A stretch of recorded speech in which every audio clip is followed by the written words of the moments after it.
नमस्कार, स्वागत है आप सभी का यूट्यूब चैनल पर।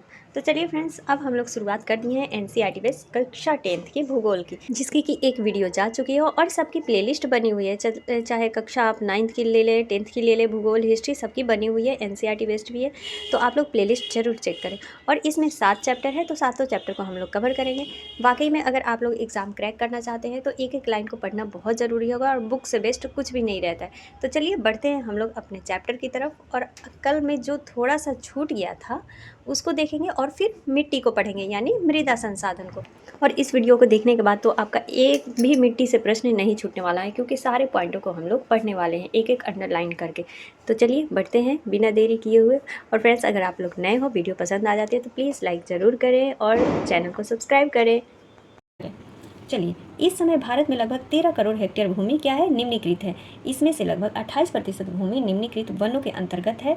56% क्षेत्र कहाँ है, तो जल अपर्दित है। और शेष क्षेत्र जो बच जाता है वो लवणीय और क्षारीय है, क्योंकि इसको थोड़ा सा है। कुछ मानव क्रियाओं जैसे वनोन्मूलन हो गया, अति पशुचारण हो गया, खनन से भी भूमि का क्या होता है, यानी कटाव होता है, निम्नीकरण होता है, जो कि इसकी मुख्य भूमिका निभाते हैं।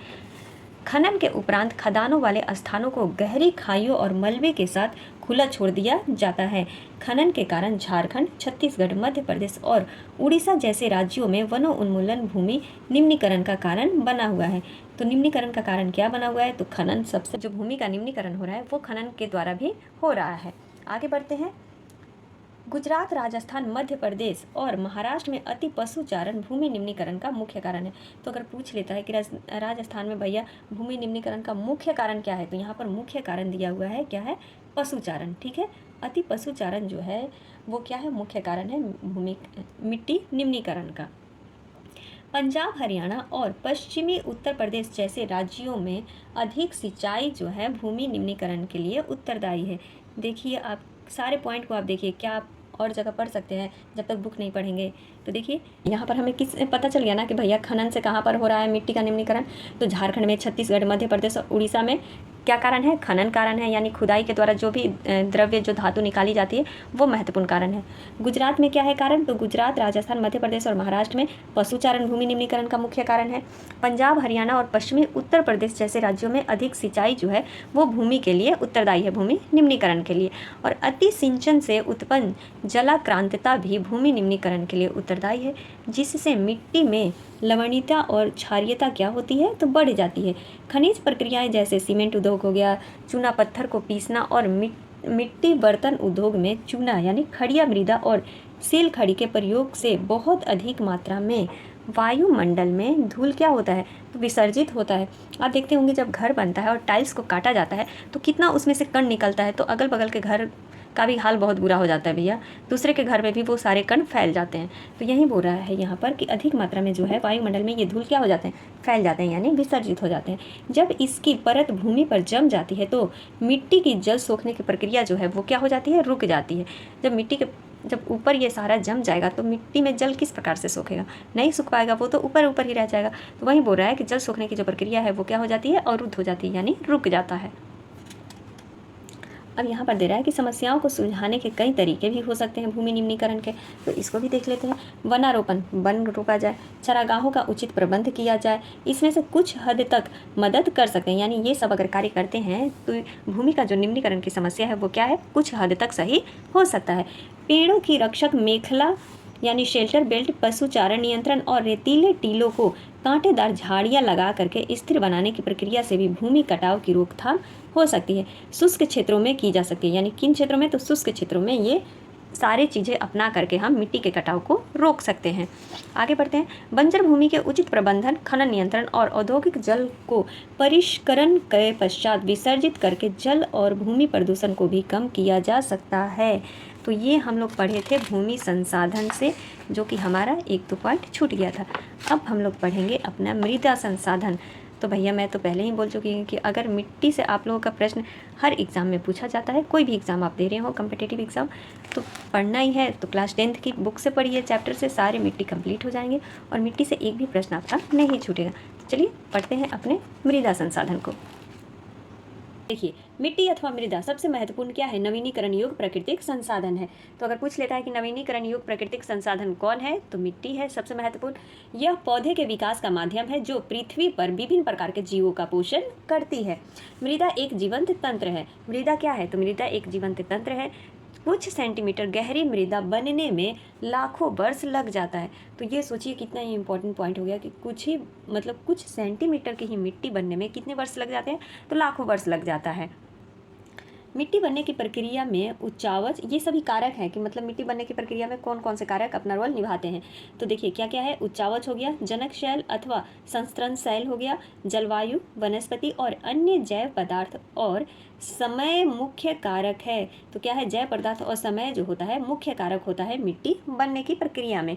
प्रकृति के अनेक तत्व और भी है शामिल इसमें, जैसे क्या हो गया? तापमान का परिवर्तन हो गया, बहते जल की क्रिया, पवन, हिम नदी और अपघटन क्रियाएं आदि भी मृदा बनने की प्रक्रिया में योगदान देती हैं। तो ये सारी पॉइंट जितने भी दिए हुए हैं इन सभी को आप लोग एक नोट कॉपी अपना नोटबुक एक रखिए और उसमें नोट कर लीजिए। आगे बढ़ते हैं हम लोग। मृदा में होने वाले रासायनिक, यहाँ पर र होगा, होने वाले रासायनिक और जैविक परिवर्तन भी महत्वपूर्ण होते हैं। मृदा जैव यानी ह्यूमस जो होता है और अजैव दोनों प्रकार के पदार्थों से बनती है। तो मिट्टी किससे बनती है? तो जैव और अजैव दोनों प्रकार के पदार्थों से बनती है। देखिए आगे है हमारा कि मृदा बनने यानी मिट्टी बनने की प्रक्रिया को निर्धारित करने वाले तत्व उनके रंग, गहराई, गठन, आयु व रासायनिक और भौतिक गुणों के आधार पर भारत की मिट्टियों को निम्नलिखित प्रकार से बांटा गया है। तो देखिए जो मिट्टी बनने की प्रक्रिया है उसको निर्धारित करने वाले जो तत्व हैं, उनके रंग है, गहराई है, इन सभी के आधार पर भारत की जो मिट्टी है उसको निम्नलिखित प्रकार से बांटा गया है। तो चलिए मिट्टी का वर्गीकरण हम लोग देख लेते हैं कि कितने प्रकार की मिट्टी पाई जाती हैं। तो पहला जो आ गया वो हो गया हमारा जलोढ़ मिट्टी। पहला क्या हो गया? जलोढ़ हो गया। दूसरा देखें, दूसरी जो मिट्टी हो गई वो है काली मिट्टी। तीसरी मिट्टी कौन सी है? तो लाल और पीली मिट्टी। कौन सी है? लाल और पीली मिट्टी हो गई। चौथा जो आता है वो है हमारा लेटेराइट मिट्टी। पांचवा जो है वो है मरुस्थलीय मिट्टी। छठा है वन मिट्टी भी होता है। सातवां मिश्रण। तो ये सभी मिट्टी के प्रकार है। तो चलिए एक एक करके हम सभी के पॉइंटों को देखते हैं। सबसे पहली जो हमारी मिट्टी है वो है जलोढ़ मिट्टी। तो यह मिट्टी विस्तृत रूप से फैली हुई है और देश की महत्वपूर्ण क्या है? मिट्टी है। वास्तव में संपूर्ण उत्तरी मैदान जलोढ़ मिट्टी से बना हुआ है। उत्तर का जो मैदान है वो किस मिट्टी से बना हुआ है? तो जलोढ़ मिट्टी से बना हुआ है। यह मिट्टी हिमालय की 3 महत्वपूर्ण नदी तंत्रों जैसे सिंधु, गंगा और ब्रह्मपुत्र नदियों द्वारा लाए गए निक्षेपणों से बना है। यानी पानी के द्वारा जो भी निक्षेपण जैसे बालू, कण, ये सब आ जाता है ना बह करके, तो उन्हीं के द्वारा ये सभी बना है। एक संकरे गलियारे के द्वारा ये मिट्टी राजस्थान और गुजरात तक फैली हुई है। कहाँ तक फैली हुई है? तो राजस्थान गुजरात तक संकरे गलियारे के द्वारा ये मिट्टी फैली हुई है। पूर्वी तटीय मैदान विशेषकर महानदी, ये सभी पॉइंट आप लोग को याद होने चाहिए। महानदी, गोदावरी, कृष्णा और कावेरी नदियों के डेल्टे भी जलोढ़ मिट्टी से ही बने हुए हैं। तो अगर पूछ लेता है कि पूर्वी तटीय के जो मैदान है वो किस मिट्टी से बने हुए हैं, तो जलोढ़ मिट्टी से ही बना हुआ है। महानदी हो गया, गोदावरी, कृष्णा और कावेरी नदियों के डेल्टे भी किससे बने हैं? तो जलोढ़ मिट्टी से बने हुए हैं। ये है हमारा जलोढ़ मिट्टी। इस प्रकार की जलोढ़ मिट्टी होती है। ठीक है, आगे बढ़ते हैं। जलोढ़ मिट्टी में रेत, सिल्ट और मृत्तिका के विभिन्न अनुपात पाए जाते हैं। तो अगर पूछ लेता है कि जलोढ़ मिट्टी में कौन कौन से पदार्थ पाए जाते हैं, तो रेत हो गया, सिल्ट हो गया और मृत्तिका के विभिन्न अनुपात पाए जाते हैं। जैसे हम नदी के मुहाने से घाटी में ऊपर की ओर जाते हैं तो मृदा के कणों का आकार क्या होता है? बढ़ता है। ठीक है, बात को धीरे समझिए कि जब हम नदी के मुहाने से घाटी में कहाँ जाते हैं? ऊपर जाते हैं, तो मिट्टी के कणों का आकार क्या हो जाता है? बढ़ता है। देखिए बढ़ता चला जाता है। नदी घाटी के ऊपरी भाग में जैसे ढालभंग के समीप मोटे कण वाली मिट्टी पाई जाती है। तो नदी घाटी के ऊपरी भाग में किस प्रकार की मिट्टी पाई जाती है? तो मोटे कण वाली मिट्टी पाई जाती है। ऐसी मृदा पर्वतों की तलहटी पर बने मैदानों जैसे द्वार, चो क्षेत्र और तराई में आमतौर पर पाई जाती है। तो कहाँ पर पाई जाती है? तो बने मैदान जो होते हैं, तलहटी यानी पर्वतों की जो तलहटी पर मैदान बने होते हैं, उनके द्वार, चो क्षेत्र और तराई में आमतौर पर ये कौन सी मिट्टी पाई जाती है? तो जलोढ़ मिट्टी पाई जाती है। कणों के आकार या घटकों के अलावा मिट्टी की पहचान उनकी आयु से भी किया जाता है। आयु के आधार पर जलोढ़ मिट्टी 2 प्रकार की है। ठीक है, आयु के आधार पर जलोढ़ मिट्टी जो है कितने प्रकार की है? तो 2 प्रकार की है। तो देखिए ये सारे पॉइंट आपको मिल रहे हैं ना, इसीलिए बोल रही हूँ कि ये वीडियो तो बिल्कुल स्किप नहीं कीजिएगा। कणों के आकार या घटकों के अलावा मृदाओं की पहचान उनकी आयु से भी होती है। आयु के आधार पर जलोढ़ मिट्टी को कितने भागों में बांटा गया है? तो 2 प्रकार की है, पुरानी जलोढ़ मिट्टी तथा नवीन जलोढ़ मिट्टी। पुराना क्या हो गया? बांगर हो गया, और नया जलोढ़ क्या हो गया? तो खादर हो गया। तो देखिए, जो लोग नया रहते हैं उनमें जोश जुनून रहता है ना, तो नया जलोढ़ से याद रखिए कि उसमें खाद भरा पड़ा है, ठीक है। और पुराना क्या हो गया? यानी बांगर, बांगर से याद करिए यानी बंजर हो गया। तो इस प्रकार से याद रहता है। तो बांगर और खादर 2 प्रकार की मिट्टियाँ पाई जाती हैं जलोढ़ मिट्टी। बांगर मिट्टी में कंकर ग्रंथियों की मात्रा ज़्यादा होती है। खादर मृदा में बांगर मृदा की तुलना में ज़्यादा महीन कण पाए जाते हैं। तो देखिए, खादर मिट्टी में क्या पाया जाता है? महीन कण पाया जाता है, जबकि बांगर में क्या पाया जाता है? तो कंकर ग्रंथियों की मात्रा ज़्यादा पाई जाती है। जलोढ़ मिट्टी बहुत उपजाऊ होती है। अधिकतर जलोढ़ मिट्टी पोटास, फास्फोरस और चूना युक्त होती है, जो इनको गन्ने, चावल, गेहूं और अन्य अनाजों और दलहन फसलों की खेती के लिए उपयुक्त बनाती है। तो जलोढ़ मिट्टी में कौन कौन से उपजाऊ, भाई खादी बोलेंगे इसको, पाया जाता है? तो पोटास हो गया, फास्फोरस हो गया और चूना युक्त, इन सभी का मिश्रण होता है जलोढ़ मिट्टी। और इसी के कारण जो गन्ने हैं, चावल, गेहूं और अन्य अनाजों का उत्पादन होता है। अधिक उपजाऊ होने के कारण जलोढ़ मिट्टी वाले क्षेत्रों में गहन कृषि की जाती है और यहाँ जनसंख्या घनत्व भी अधिक है। सूखे क्षेत्रों की मिट्टी अधिक क्षारीय होती है। इन मृदाओं का सही उपचार और सिंचाई करके इनकी पैदावार बढ़ाई जा सकती है। तो ये हमारे जलोढ़ मिट्टी से कुछ महत्वपूर्ण पॉइंट था। अब अगली मिट्टी जो है वो है काली मिट्टी। तो इन मृदाओं का रंग कैसा होता है? नाम से ही पता चल रहा है कि काला होता होगा। इन्हें रेगुर या रेगर भी लिखा रहता है। देखिए, रेगुर मिट्टी भी कहा जाता है। काली मिट्टी कपास की खेती के लिए उचित समझी जाती है। तो अगर ये प्रश्न आता है कि कपास की खेती के लिए सबसे उपजाऊ कौन सी मिट्टी होती है? काली मिट्टी, जलोढ़ मिट्टी, बलुई मिट्टी या फिर लेटेराइट मिट्टी? तो कौन सी मिट्टी? काली मिट्टी होती है। कपास, क से कपास, क से काली मिट्टी, इस प्रकार से जोड़ लीजिए। होता है।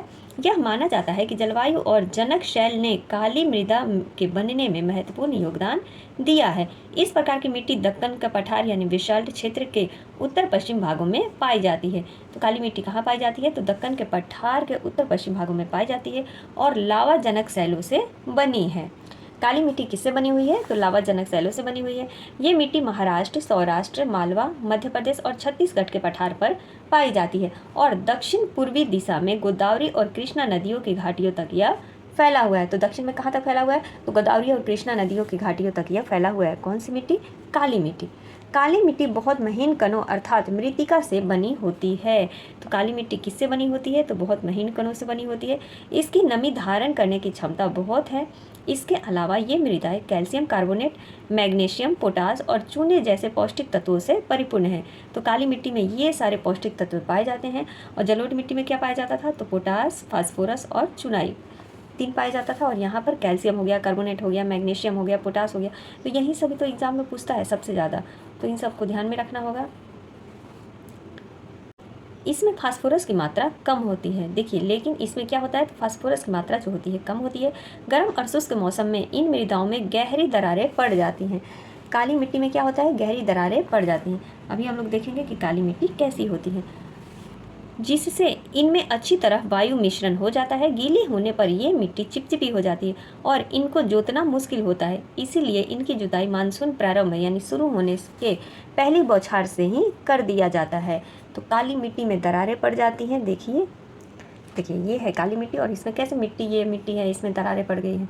पहले लोग काली मिट्टी से बाल भी धोते थे, है ना, जिससे कि बाल स्वस्थ रहते थे। आजकल तो शैम्पू इतना अलग तरह का बन गया है कि केमिकल से बाल झड़ने लगे हैं, समय से पहले ही पक जाते हैं। चलिए आगे बढ़ते हैं। अब जो मिट्टी अब आती है हमारी लाल और पीली मिट्टी, तो चलिए इसको देख लेते हैं। तो लाल मिट्टी दक्कन पठार के पूर्वी और दक्षिणी हिस्सों में रावेदार अग्नेय चट्टानों पर कम वर्षा वाले भागों में विकसित हुई है यानी पाई जाती है। तो ध्यान रखिए कि लाल और पीली मिट्टी जो है दक्कन पठार के पूर्वी और दक्षिणी हिस्सों में रावेदार अग्नेय चट्टानों पर कम वर्षा वाले जो क्षेत्र हैं वहाँ पर विकसित हुई है। लाल और पीली मिट्टी जो है उड़ीसा, छत्तीसगढ़, मध्य गंगा के मैदान के दक्षिणी छोर पर और पश्चिमी घाट में पहाड़ी पद पर पाई जाती है। तो ये याद रखिएगा कि कहाँ पर पाई जाती है, दक्षिणी छोर में किधर और पूर्वी छोर में किस साइड। इन मिट्टियों का लाल रंग रावेदार अग्नेय और रूपांतरित चट्टानों में लौह धातु के प्रसार के कारण होता है। इनका पीला रंग इसमें जल योजन का कारण होता है। तो इनका पीला रंग जो है वो किसके कारण होता है? तो जल योजन के कारण होता है। ये था हमारा लाल और पीली मिट्टी। अब बढ़ते हैं अपने नेक्स्ट पॉइंट जो कि है लेटेराइट मिट्टी। तो देखिए लेटेराइट मिट्टी ग्रीक भाषा के शब्द लेटर से लिया गया है, ठीक है, जिसका अर्थ क्या होता है, ईंट होता है। याद रखिए लेटेराइट मृदा का निर्माण उष्णकटिबंधीय तथा उपोष्णकटिबंधीय जलवायु जो क्षेत्र है आर्द्र तथा शुष्क ऋतुओं में एक के बाद एक आने के कारण ये होता है। यह भारी वर्षा से अत्यधिक लीचिंग का परिणाम है। क्या, तो जो ये मिट्टी बनता है लेटेराइट मिट्टी किसका परिणाम है, तो भारी वर्षा से अत्यधिक जो निक्षालन होता है, जो लीचिंग होता है, उसी का परिणाम है। लेटेराइट मिट्टी अधिकतर गहरी तथा अम्लीय होती है। इसमें सामान्यतः पौधे के पोषक तत्वों की कमी होती है। यह अधिकतर दक्षिण राज्यों, अब यहाँ से याद रखिए दक्षिण राज्य कौन, तो महाराष्ट्र के पश्चिम घाट क्षेत्रों जैसे उड़ीसा हो गया, पश्चिम बंगाल के कुछ भागों तथा उत्तर पूर्वी प्रदेशों में पाई जाती है, ठीक है। आगे देखिए कि जहाँ इस मिट्टी में क्या पर्णपाती और सदाबहार वन मिलते हैं वहाँ इसमें ह्यूमस पर्याप्त रूप में पाया जाता है। तो कहाँ पर पाया जाता है, तो जहाँ पर लेटेराइट मिट्टी में पर्णपाती और सदाबहार वन जहाँ पाए जाते हैं वहाँ पर क्या होता है, तो ह्यूमस की जो मात्रा होती है वो पर्याप्त रूप में पाई जाती है। लेकिन विरल वनस्पति और अर्ध शुष्क जो पर्यावरण है उसमें क्या होगा, तो उसमें ह्यूमस की मात्रा जो है वो कम पाई जाती है। देखिए ये है लेटेराइट मिट्टी, किस प्रकार की है, बोला था ना शुरू में कि ये उष्णकटिबंधीय तथा उपोष्णकटिबंधीय जलवायु यानी आर्द्र और शुष्क ऋतुओं में एक के बाद आने के कारण ये होता है, ठीक है। तो ये है हमारा लेटेराइट मिट्टी। अब बढ़ते हैं हम अपना आगे। स्थल रूपों पर उनकी स्थिति के अनुसार उसमें अपर्दन तथा भूमि निम्नीकरण की संभावना होती है। मृदा संरक्षण की उचित तकनीक अपनाकर इन मिट्टियों पर कर्नाटक, केरल और तमिलनाडु में चाय और कॉफ़ी उगाई जाती है। तो याद रखिए कहाँ पर, तो कर्नाटक, केरल और तमिलनाडु में चाय और कॉफ़ी उगाई जाती है।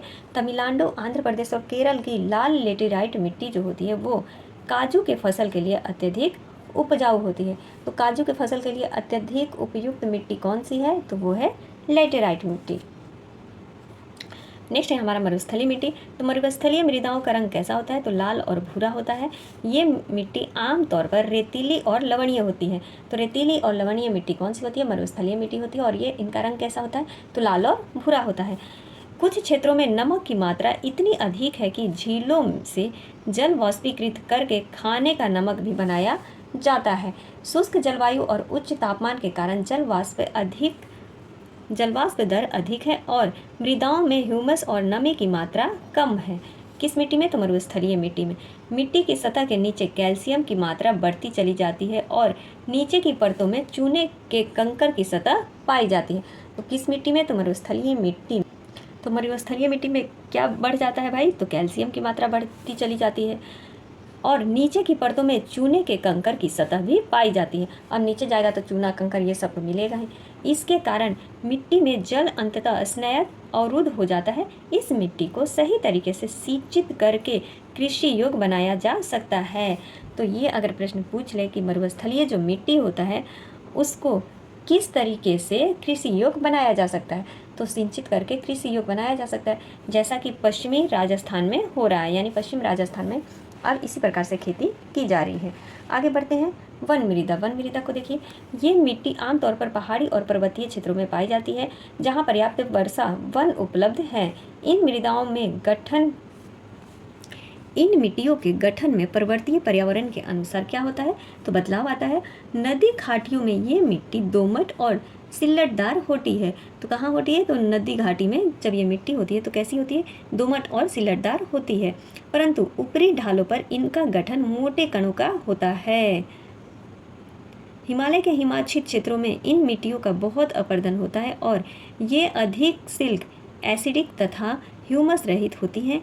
नदी घाटियों के निचले क्षेत्रों में विशेषकर नदी सोपान और जलोढ़ पंखों आदि में ये मिट्टी क्या होती है, तो उपजाऊ होती है। ठीक है, अच्छा नहीं दिख रहा था, सॉरी, अभी देख लीजिए। तो ये मिट्टी कैसी होती है, तो उपजाऊ होती है। आगे बढ़ते हैं। आगे हमारा आ जाता है मृदा अपर्दन और संरक्षण, यानी मिट्टी का कटाव और उसके बहाव की प्रक्रिया को मृदा अपर्दन कहा जाता है। तो मृदा अपर्दन क्या है, तो मिट्टी के कटाव और उसके बहाव की प्रक्रिया को ही कहा जाता है। मिट्टी के बनने और अपर्दन की क्रियाएं आमतौर पर साथ साथ चलती है और दोनों में संतुलन होता है, परंतु मानवीय क्रियाओं जैसे वनोन्मूलन, अति पशुचारण, निर्माण और खनन इत्यादि से कई बार यह संतुलन क्या होता है, भंग हो जाता है तथा प्राकृतिक तत्व जैसे जैसे पवन, हिम नदी और जल मृदा अपर्दन करते हैं। बहता जल मृत्तिका युक्त मृदाओं को काटते हुए गहरी वाहिकाएं बनाता है, जिन्हें अवनलिकाएं कहते हैं। कौन बनाता है? तो बहता जल मुक्ता युक्त मिट्टियों को काटते हुए क्या करेगा? तो गहरी वाहिकाएं बनाएगा, जिन्हें हम क्या कहते हैं? जिन्हें हम कहते हैं अवनलिकाएं। ऐसी भूमि जोतने योग्य नहीं रहती है और इसे उत्खात भूमि यानी बैड लैंड भी कहते हैं। किस मिट्टी को? तो जिसमें ये सारे गुण पाए जाते हैं, गुण कहिए या दोष कहिए, ये सभी जो पाए जाते हैं उनको क्या कहते हैं? तो उत्खात भूमि कहते हैं। चंबल बेसिन में ऐसी भूमि को खड़क भूमि के नाम से जाना जाता है। मोस्ट इम्पॉर्टेंट कि चंबल बेसिन में ऐसी भूमि को किस नाम से जानते हैं? तो खड़क भूमि के नाम से जानते हैं। कई बार जल विस्तृत क्षेत्र को ढके हुए ढाल के साथ नीचे की ओर बैठता है। नीचे की ओर क्या होता है? तो बहता है। ऐसी स्थिति में इस क्षेत्र की ऊपरी मृदा घुलकर जल के साथ बह जाती है और इसे चादर अपर्दन क्या कहते हैं? इसे तो चादर अपर्दन कहा जाता है। पवन द्वारा मैदान अथवा ढालू क्षेत्रों से मृदा को उड़ा ले जाने की प्रक्रिया को पवन अपर्दन कहते हैं।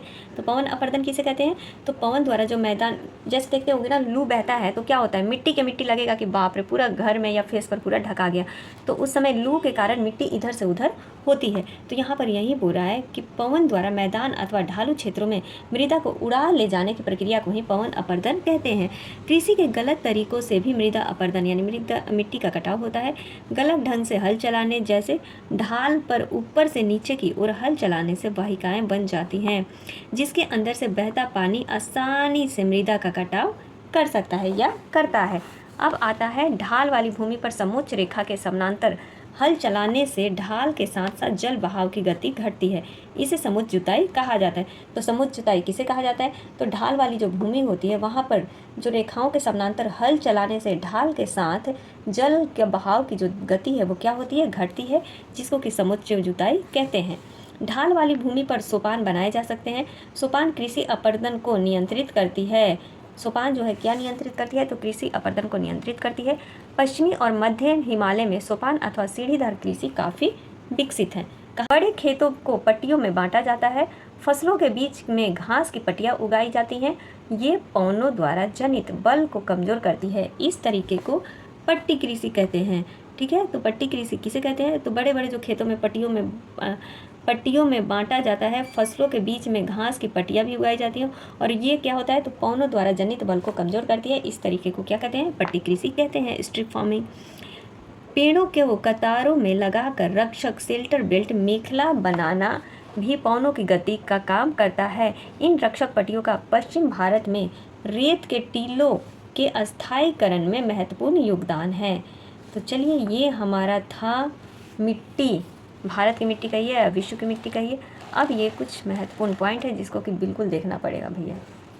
केवीएस की तरह अगर कैरेक्टर का नाम भी पूछ लिया, गांव का नाम भी पूछ लिया गया तो कैसे होगा?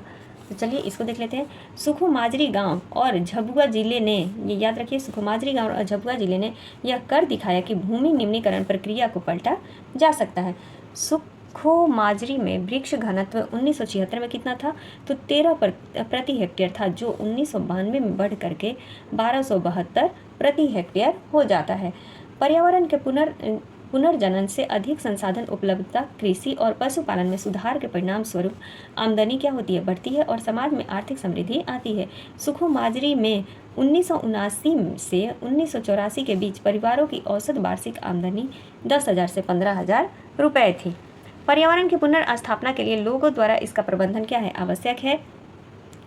मध्य प्रदेश सरकार ने लोगों को स्वयं फैसला लेने का अधिकार दिया है और वे प्रदेश की 29 लाख हेक्टेयर भूमि, भारत का लगभग 1% क्षेत्रफल को जल विभाजक प्रबंधन द्वारा हरा भरा बना रहे हैं। तो कौन बना रहे हैं? तो मध्य प्रदेश के लोग। ठीक है, तो ये हमारा था पहला चैप्टर जो कि संसाधन और विकास था, जो कि अभी यहाँ पर हमारा ख़त्म होता है।